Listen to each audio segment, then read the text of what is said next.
Hey guys, it's Crystal with Pure Photoshop Actions, and just really fast I wanted to walk through and edit using our new Winter Wonderland set. So I'll just go ahead and dive in.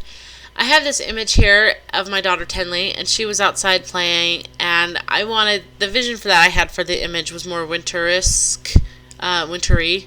And so I'm going to go ahead and change this image. Some people may love it the way it is, and I love it just as it is, but my vision was a little bit different. So, and again, with what I show you, you can go much more heavy-handed if you want. You can go much more light-handed if you want. There's so many options with actions just by changing the opacity and masking that they're pretty much endless. So first what I want to do is change the tones to the image. So I'll come down here to Wintry Blues and click play. And that's going to change that tone drastically. So that's 0%, that's 100%. So I think I want it somewhere between 40 and 50%. I think that's a good...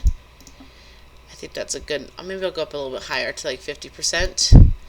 I like that a lot. So I'll go ahead, maybe 45. I keep changing it. Okay, so I'll go ahead and Shift Command E and merge that layer.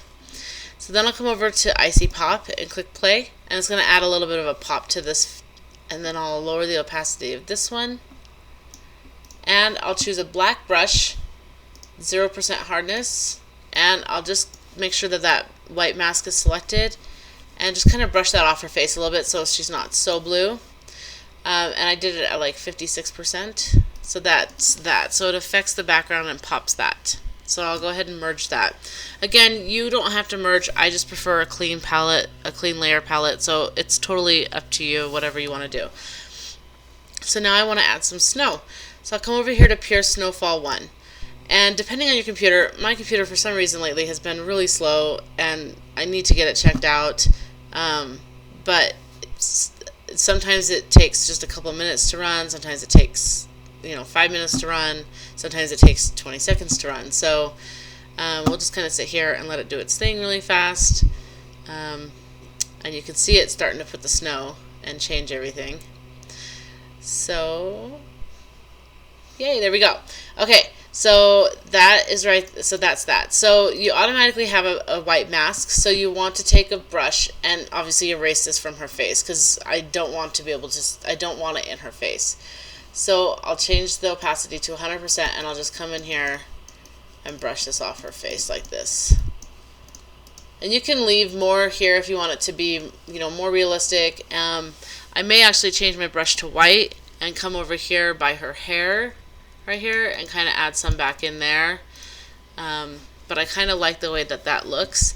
Again, you can lower the opacity if you want. You don't have to make it so strong. So I think I'll go probably about 60% or so. I like that. Okay, so I'll go ahead and merge that, and then I'm going to come down to Soft Snow.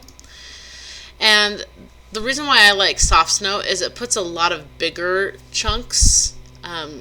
It'll look like they're closer to the camera, which makes it more believable, because when you shoot and you have real snow, you have some pieces that are bigger because they're closer to your camera, and the snowflakes that are closer to her are smaller. So again, black brush, 100% opacity, and make sure that that layer is selected, and I'll just go ahead and brush that off of her face right there.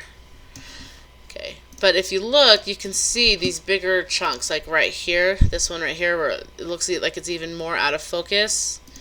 That's what makes it more believable that it could legitimately have been real snow that was falling.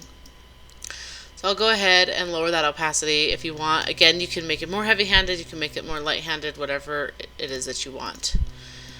So I'll go ahead and merge those. So then what you want to do is, if you want even more flakes, then I come down here to this action called Snow Brush, and you click play, and it's going to tell you that it's going to create an empty layer and to use your snow brushes that were included in the set.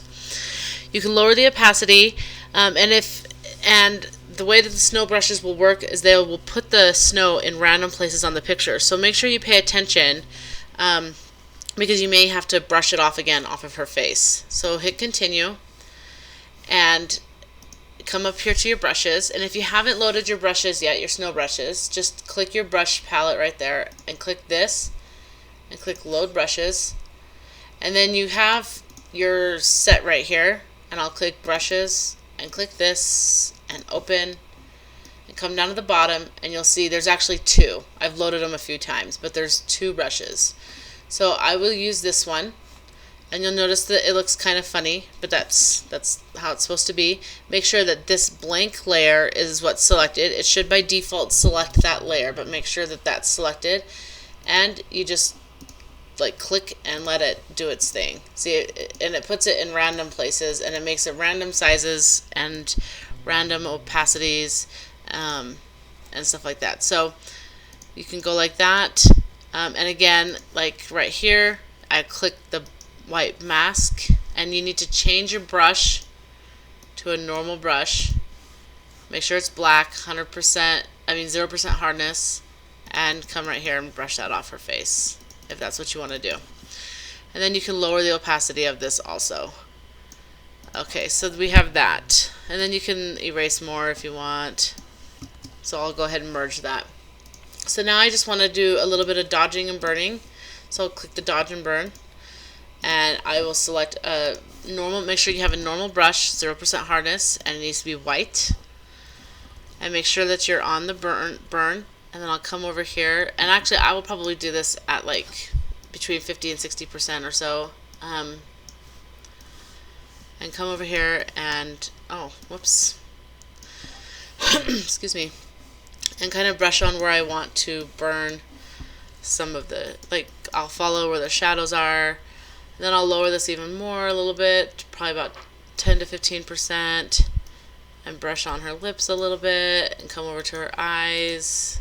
Then I'll click the dodge, and I'll raise this a little bit and kind of brush on her eyes again, and I'll follow where the natural light is right here, and I'll just kind of add some more, and then go like this, make it a little bit bigger. So that's that. So if I select this and hold down my command key and then command G for group, I can see what that did, both of those together. I love that. So that was a quick edit. Here is the before, and that's what we ended up with the after. So it's very wintry, snowy. I love it. It went from very drab, and I mean a nice picture, but you couldn't tell it was really winter. It was very orange and yellow, to a very like winter stylized type of photo. So again, you can go as heavy-handed or as light-handed as you like, but that is the new Winter Wonderland set.